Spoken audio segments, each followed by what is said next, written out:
Halo guys, selamat datang kembali di Indo Today. Dalam beberapa tahun terakhir, kawasan Asia Tenggara memasuki babak baru dalam peta kekuatan militernya. Ancaman keamanan tidak lagi hanya dipahami sebagai potensi konflik darat atau laut semata, melainkan juga datang dari udara, ruang siber, hingga serangan jarak jauh berpresisi tinggi. Perubahan lanskap ancaman inilah yang mendorong negara-negara di kawasan untuk berinvestasi besar-besaran pada teknologi pertahanan modern, khususnya sistem rudal. Rudal kini bukan lagi sekadar alat tempur pelengkap. Dalam doktrin militer modern, sistem senjata ini menjadi elemen kunci untuk membangun daya tangkal, memberikan efek getar, sekaligus menjamin kemampuan respon cepat bila kedaulatan negara diganggu. Persaingan alutsista di Asia Tenggara pun kian terasa ketat. Seiring setiap negara berusaha menghadirkan senjata paling efektif sesuai kebutuhan geografis dan strategi pertahanannya masing-masing. Menariknya, setiap negara memiliki pendekatan yang berbeda.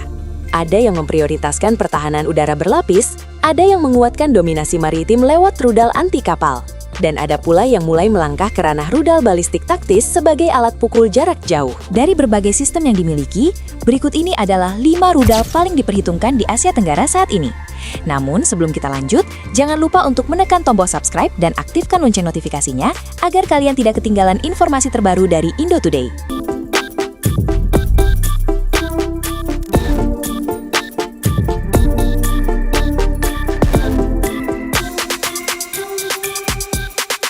Pertama, kita lihat S-300, sistem pertahanan udara Vietnam yang terus ditingkatkan.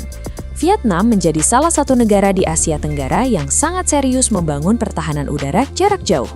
Salah satu tulang punggungnya adalah sistem rudal S-300 PMU-1, sebuah sistem pertahanan udara legendaris yang telah lama dikenal sebagai ancaman serius bagi berbagai objek udara. Pada tahun 2023, Vietnam melakukan langkah besar dengan melakukan pemutakhiran mandiri terhadap sistem ini. Radar modern TT-36D6 dipasang untuk meningkatkan kemampuan deteksi dan pelacakan target secara signifikan.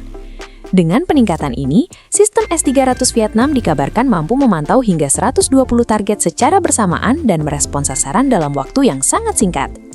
Konfigurasi hasil pemutakhiran ini diklaim mampu menghadapi tantangan dari jet tempur generasi terbaru, menjadikannya payung udara yang sangat disegani di kawasan utara.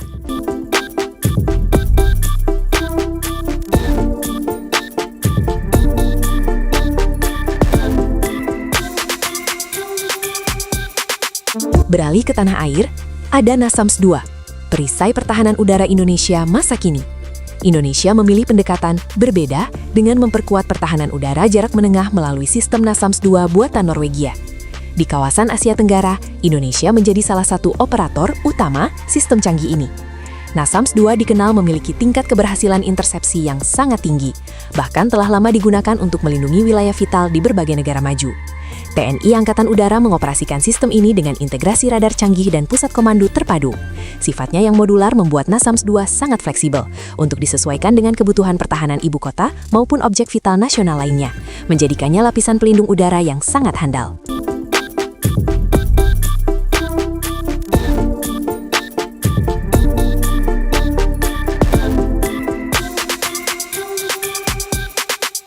Langkah mengejutkan datang dari Filipina melalui akuisisi BrahMos, rudal supersonik yang mengubah peta kekuatan maritim regional. Filipina mencuri perhatian kawasan ketika memutuskan mengadopsi BrahMos, hasil kolaborasi India dan Rusia. Langkah ini menjadikan Filipina sebagai negara pertama di Asia Tenggara yang mengoperasikan rudal kelas ini untuk pertahanan pantai. BrahMos dirancang untuk menghantam sasaran bernilai tinggi dengan kecepatan mencapai sekitar Mach 3, jauh melampaui banyak rudal selajah konvensional. Dengan jangkauan yang sangat luas, Filipina kini memiliki kemampuan untuk menjaga wilayah perairannya dari jarak aman. Kombinasi kecepatan tinggi dan jejak radar yang minimal menjadikan BrahMos sebagai salah satu sistem yang paling diperhatikan oleh analis militer di kawasan.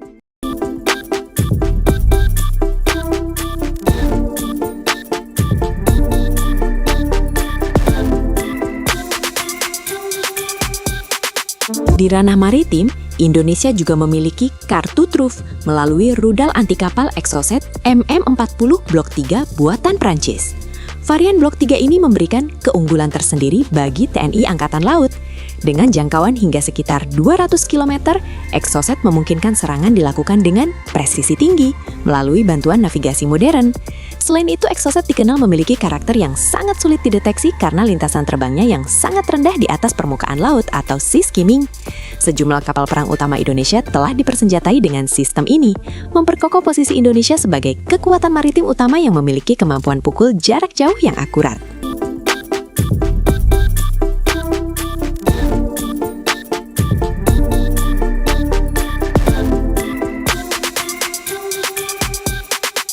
Lompatan strategis paling signifikan baru-baru ini adalah hadirnya rudal Khan, langkah Indonesia menuju kemampuan balistik taktis.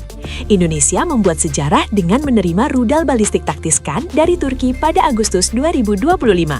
Ini menjadi tonggak penting karena Khan merupakan rudal balistik taktis pertama yang dimiliki Indonesia. Dengan jangkauan sekitar 280 km dan kecepatan hingga Mach 5, rudal ini memberikan waktu reaksi yang sangat terbatas bagi pihak lawan untuk melakukan intersepsi. Hulu ledak yang masif memberikan daya hancur signifikan terhadap sasaran strategis seperti instalasi radar atau pangkalan militer. Kehadiran sistem ini tidak hanya memperkuat pertahanan darat, tetapi juga menghadirkan efek daya gentar baru yang menempatkan Indonesia pada level kekuatan pertahanan yang berbeda di Asia Tenggara.